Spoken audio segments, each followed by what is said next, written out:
لیکن چونکہ بنو ہاشم سے تھے اور بنو ہاشم آپ کو پتہ ہے متولی تھے کعبہ شریف کے، انہوں نے اپنے آپ کو ابو ذر غفاری کے اوپر گرا لیا کہ تاکہ ان کو کوئی مارے نہ. انہوں نے کہا تمہیں پتہ نہیں ہے قبیلہ یعنی غفاری قبیلے سے تعلق رکھتا ہے تو اس کے قبیلے کے لوگ آ کے یہاں پہ لڑائی کریں گے ہم سے. کیونکہ قبائلی سسٹم تھا نا، اس میں یہ نہیں دیکھا جاتا تھا کہ اس کا مذہب کیا ہے، پہلے نمبر پہ دیکھا جاتا ہے یہ ہمارے قبیلے کا ہے، تم نے ہمارے قبیلے کے بندے کو مارا ہے تمہیں نہیں چھوڑیں گے. اسی وجہ سے آپ دیکھیں نا بنو ہاشم اسلام قبول نہ کرنے کے باوجود نبی علیہ السلام کی پشت میں تو کھڑے رہے نا، اور یہ پہلے بھی ہوتا رہا. قرآن حکیم میں آتا ہے نا کہ شعیب علیہ السلام کی قوم کیا کہتی ہے، اے شعیب اگر تیرا قبیلہ تیرے ساتھ نہ ہوتا کب سے تیرا کام کر چکے ہوتے. اس لیے انبیاء ڈومیننٹ قبائل میں آتے ہیں جو شریف النفسی والے ہوتے ہیں، جن میں ایک سسٹم ہوتا ہے پورا. تو اور پھر جو ہے نا وہ اگلے دن پھر ابو ذر غفاری نے اس طرح کلمہ پڑھا، پھر ان کی پٹائی ہوئی، پھر حضرت عباس نے ان کو بچایا اور پھر وہاں سے یعنی وہ چلے گئے. یہ پوری حدیث صحیح بخاری میں ہے، اور بلکہ بخاری میں پورا ایک چیپٹر ہے ابو ذر غفاری کے اسلام لانے کا واقعہ. امام بخاری نے ابو ذر غفاری کا پروٹوکول یہ رکھا ہے کہ اسلام کا پورا چیپٹر بنایا ہے ابو ذر غفاری کے اسلام لانے کا واقعہ. باقی یہ درویش صفت آدمی تھی اور دنیا کو 3 طلاقیں دی ہوئی، اور وہ اس لیے کہ انہوں نے نبی علیہ السلام کو بڑا کلوزلی آبزرو کیا تھا.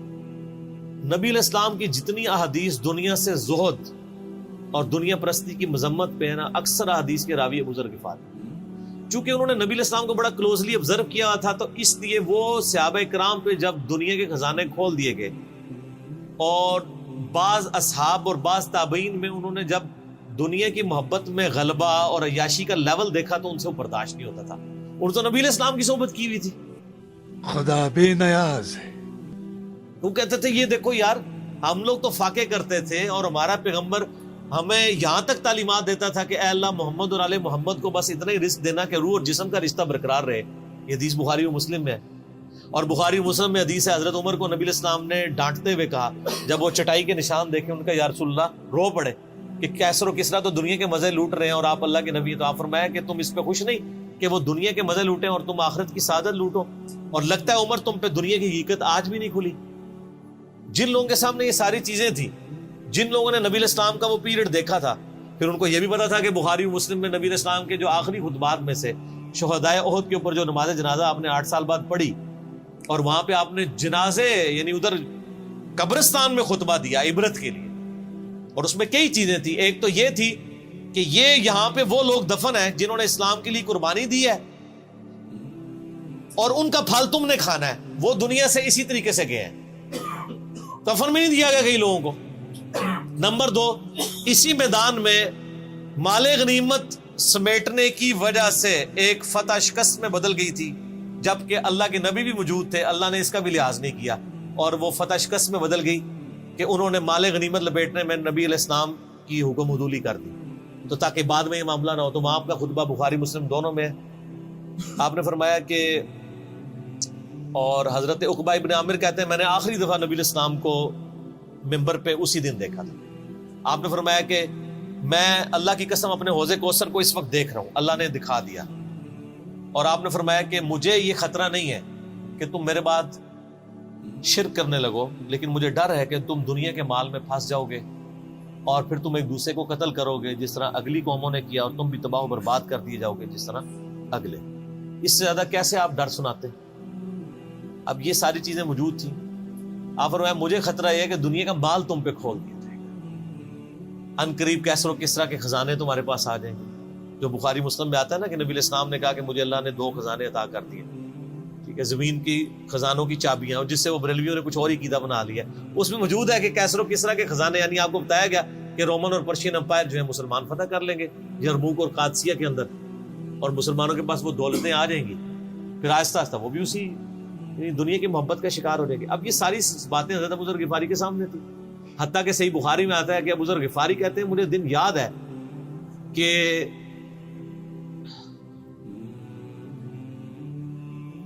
نبی علیہ السلام نے فرمایا کہ ابو ذر وہ احد پہاڑ دیکھ رہے، تو کہتے ہیں میں نے احد پہاڑ کی طرف دیکھا اور میں یہ سوچ رہا تھا کہ ابھی مجھے آپ کسی کام کے سلسلے میں وہاں بھیجیں گے.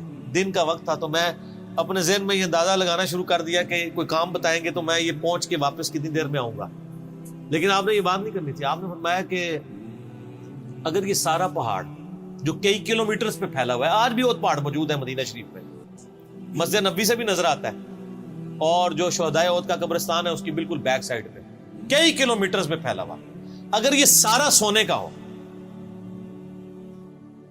تو آپ علیہ السلام فرمایا کہ میں سب کا سب اللہ کی راہ میں فوراً شام سے پہلے خیرات کروں, اپنے پاس میں 2 یا 3 دینار ہی رکھوں صرف, یعنی جو ٹوٹل زندگی گزارنے کے سب خیرات کروں.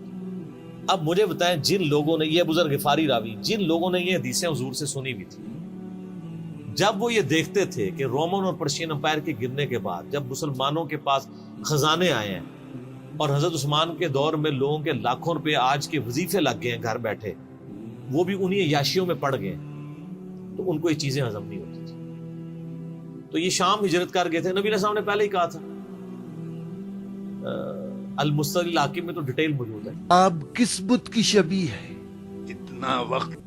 پھر کبھی اگر سنا کہ تم نے کوئی فتویٰ دیا ہے تو تمہاری زبان کھینچ لوں گا. جاؤ دفع ہو جاؤ. یہاں پہ میں آپ کو ضمن بتا دوں, اکثر لوگ صحابہ کرام کے حالات و واقعات کے بارے میں پوچھتے ہیں, مطلب پوری زندگیاں لگ جائیں تو وہ واقعات بیان کرتا رہے انسان, ختم نہیں ہوتا. اس میں 3 بڑی کتابیں ہیں جو یعنی اہل سنت کے ائمہ نے لکھی ہیں. اس میں جو ٹاپ آف دا لسٹ کتاب ہے وہ ہے اسد الغابہ. امام ابن اثیر المتوفی 630 ہجری نے 8000 صحابہ کے حالات و واقعات جمع کیے ہیں اس کے. یہ اردو میں ترجمہ ہو چکا ہے شرح کے ساتھ. اس کی شرح لکھی ہے الاصابہ امام ابن حجر اسقلانی نے, المتوفی 852 ہجری. 8000 صحابہ کے حالات و واقعات, یہ سب سے بڑا ذخیرہ ہے ہمارے پاس. اسد الغابہ کی شرح الاصابہ, اور ایک اور کتاب ہے امام ابن عبد البر المتوفی 463 ہجری الاستیاب, ان کی کتاب ہے. اب وہ ابھی اردو میں ٹرانسلیٹ نہیں ہوئی ہے. اور اس کے علاوہ فضائل صحابہ جو چیپٹر ہیں بخاری میں, مسلم میں, وہ آپ کو چند ایک واقعات ملیں گے. ڈیٹیلڈ آپ کو المستدرک للحاکم میں جو 4تھی اور 5ویں جلد ہے نا, جو اردو ترجمے والی بریلویوں نے چھاپی ہے, وہ تو ساری ہے ہی صحابہ کرام کے بارے میں, اور ڈیٹیلڈ حالات ہیں. ابو ذر غفاری کے بارے میں بھی آپ کو آلموسٹ جتنی میں حدیثیں بیان کر رہا ہوں آپ کو مل جائیں گی. اس میں یہ حدیث نبی علیہ السلام نے, یعنی یہ حدیث ہے المستدرک للحاکم میں صحیح سند سے, کہ فرمایا آپ علیہ السلام نے کہ ابو ذر تیرا کیا حال ہوگا جب تو بھوسا لوگوں میں رہ جائے گا. اور آپ نے یوں انگلیاں ڈالی.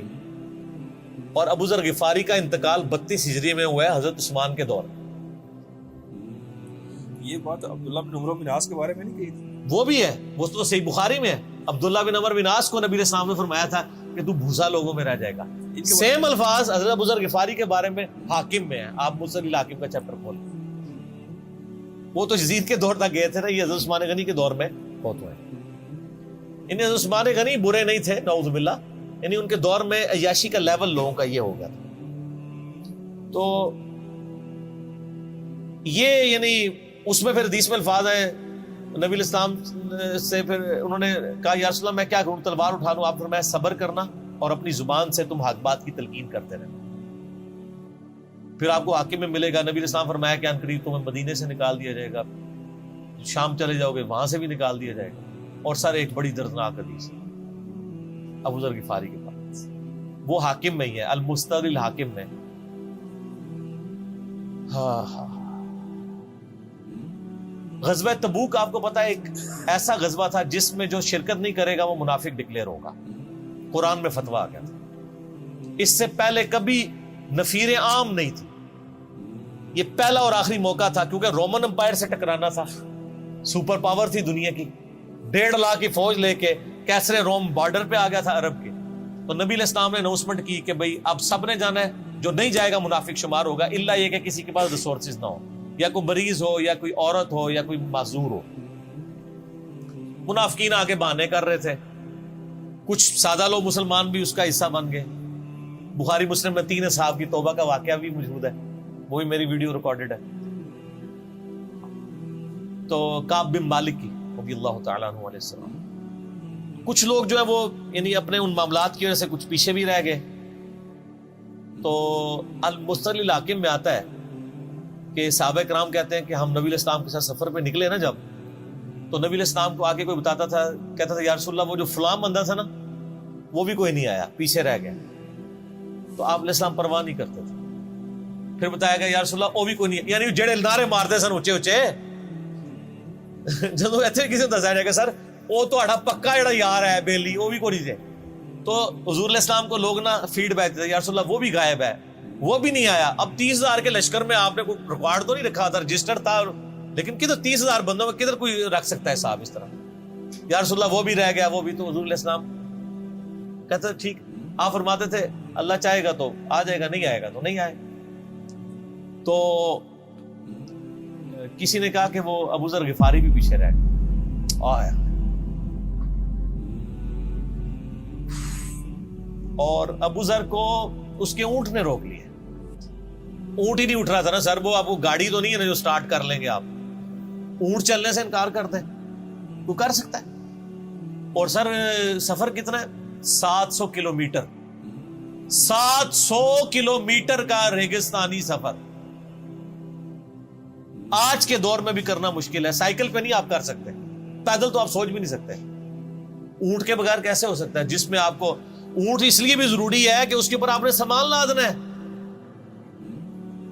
پانی نہیں راستے میں پینا. ریگستان میں تو کئی کلومیٹر تک کچھ بھی نہیں ہوتا، بھوکے پیاسے مریں گے. پھر آپ قافلے سے بھی جدا ہیں. تو ابو ذر غفاری کوشش کرتے رہے کس طریقے اونٹ. اسی دوران قافلہ نکل گیا آگے، تو وہ اونٹ اٹھا ہی نہیں ہے. تو حضرت ابو ذر غفاری نے اپنا سامان اپنی پیٹھ پہ لاد دیا، پیدل چل پڑے. ریگستانی سفر. حاکم کی روایت ہے کہ ہم نے دیکھا دور سے ایک اکیلا شخص آ ہے جس کی پیٹھ کے اوپر بورا لدا ہوا ہے. تو نبی علیہ السلام کی آپ محبت دیکھے، آپ نے فرمایا کہ تو ابو ذر ہو جا، یعنی جو آنے والا شخص ہے تو ابو ذر ہو. یعنی حضور نے خواہش کا اظہار کیا. آپ کو نظر تو نہیں آ رہا تھا یہ کون آ رہا ہے، آپ کی محبت. آپ کو پتا تھا ابو ذر غفاری نہیں رہ سکتا پیچھے. تو صحابہ کہتے ہیں آپ نے فرمایا تو ابو ذر ہو جا. تو صحابہ کہتے ہیں تھوڑی دیر بعد جب وہ قریب آئے تو ہم نے پہچان لیا ابو ذر غفاری ہیں. تو جب ہم نے پہچان لیا نا تو حضور علیہ السلام نے ان کے پہنچنے سے پہلے آپ نے فرمایا ابو ذر کو دیکھو اکیلا آ رہا ہے، اکیلے ہی دنیا سے جائے گا اور قیامت دن بھی اکیلا اٹھایا جائے گا. یہ اس حدیث کا بھی کچھ حصہ باقی ہے، میں بعد میں بیان کروں. پہلے میں اس کو کنکلوڈ کر لوں کہ صحیح بخاری میں آتا ہے کہ حضرت ابو ذر غفاری شام چلے گئے تھے. وہاں پہ چونکہ گورنر تھے حضرت معاویہ رضی اللہ تعالیٰ عنہ. وہ قرآن کی وہ جو سورہ توبہ کی آیات ہے نا، تو حضرت معاویہ کہتے تھے یہ تو اہل کتاب کے بارے میں آیات نازل ہوئی ہیں. تو وہ کہتے تھے نہیں، یہ سب کے بارے میں ہے. اب شرعی حکم یہ ہے کہ مال آپ جوڑ سکتے ہیں اگر آپ زکوٰۃ دے رہے ہیں، لیکن یہ پسندیدہ نہیں ہے. طریقہ نبوت یہ نہیں ہے. نبی علیہ السلام نہیں جوڑ سکتے تھے، پوری زندگی زکوٰۃ دینے کی نوبت نہیں آئی ہے، حالانکہ خمس ملتا تھا، خیرات کرتے تھے. ابو ذر غفاری کا جھگڑا یہ تھا کہ تم تو نبی کے اصحاب ہو، تم لوگوں کو یہ زیب ہی نہیں دیتا کہ تم لوگ اس طرح کے محلات میں رہو اور اس طرح مال جوڑو. تو اب چونکہ سینئر صحابی تھے، ان کو ہاتھ ڈالنا بھی آسان نہیں تھا. پھر نبی علیہ السلام نے فرمایا ہو کہ اس سے زیادہ سچا انسان ہی کوئی نہیں. تو حضرت معاویہ نے خط لکھا حضرت عثمان کو کہ جی اس بندے سے میری جان چھڑائے نا، اس کو آپ واپس بلائیں. حضرت معاویہ نے جب خط لکھا تو حضرت عثمان نے ان کو کہا تم مدینہ شریف واپس آ جاؤ. جان لو. مدینہ شریف جب یہ واپس آئے تو صحیح بخاری میں آتا ہے کہ لوگوں کا جھمگٹا لگ گیا ابو ذر غفاری کے گرد. لوگوں کو پتا تھا یہ تو بڑا زہد والا بندہ ہے. تو ابو ذر غفاری وہی حدیثیں سنایا کرتے تھے کہ حضور نے فرمایا یہ پہاڑ سونے کے برابر ہو تو میں خیرات کر دوں گا. جبکہ باقی صاحب کہتے تھے کہ مال جوڑنا جائز ہے اگر زکوٰۃ کوئی دیتا رہے.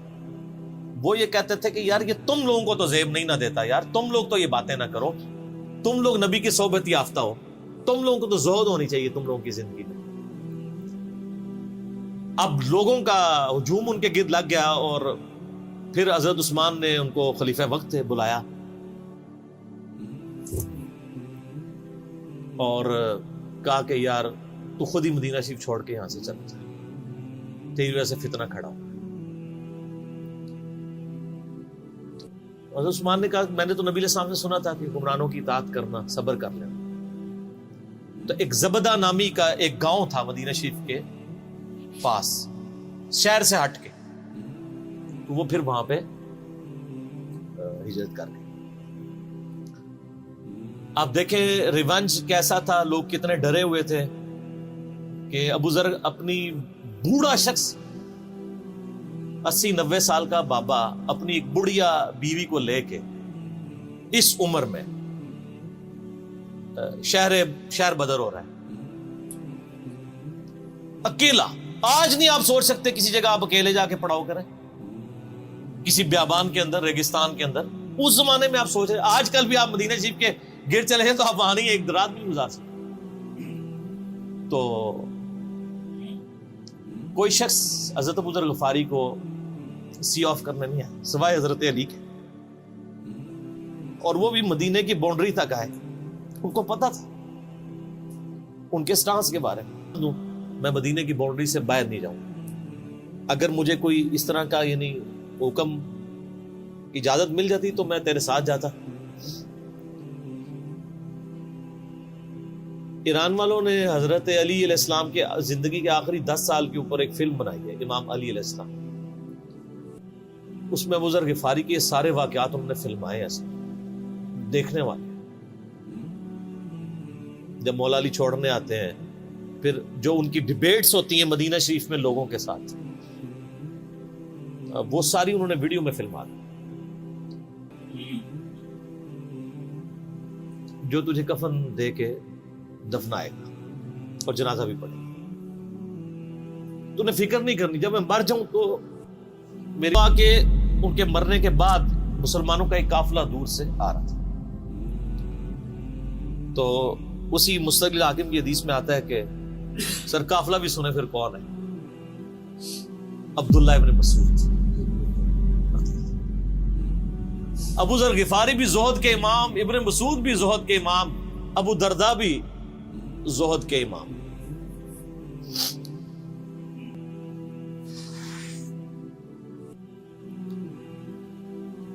ابن مسعود رضی اللہ تعالیٰ عنہ جب وہاں پہ رکے، ان کو تو نہیں پتا تھا یہ کون ہے،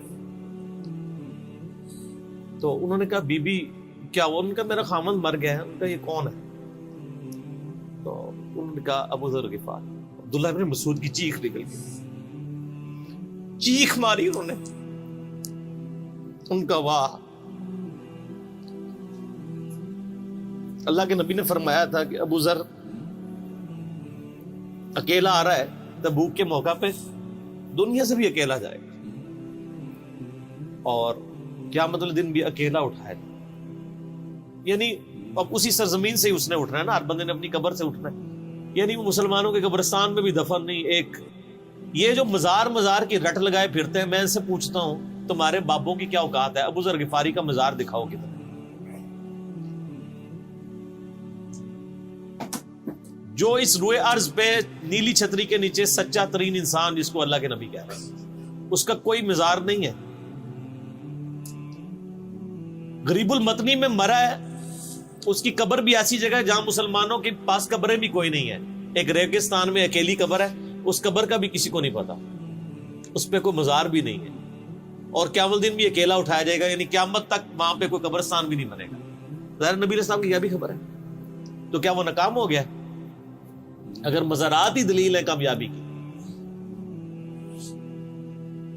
تو عبداللہ ابن مسعود رضی اللہ تعالیٰ نے ان کو غسل دیا، کفن دیا اور دفنا دیا۔ یہ پوری ڈیٹیلز آپ کو المستقل حاکم میں مل جائے گی۔ تو ابو ذر غفاری ان چند شخصیات میں سے ہیں جن میں پوری امت کا اتفاق ہے ان کی نیکوکاری کے اوپر۔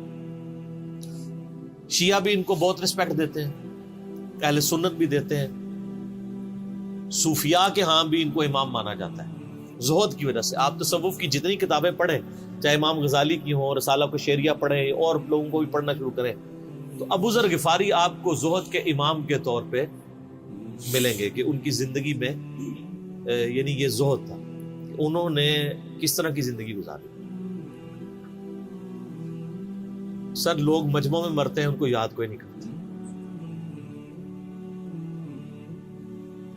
اور ابو ذر غفاری کو آج بھی دنیا یاد کر رہے ہیں، ہم بھی یاد کر رہے ہیں رضی اللہ تعالی علیہ السلام.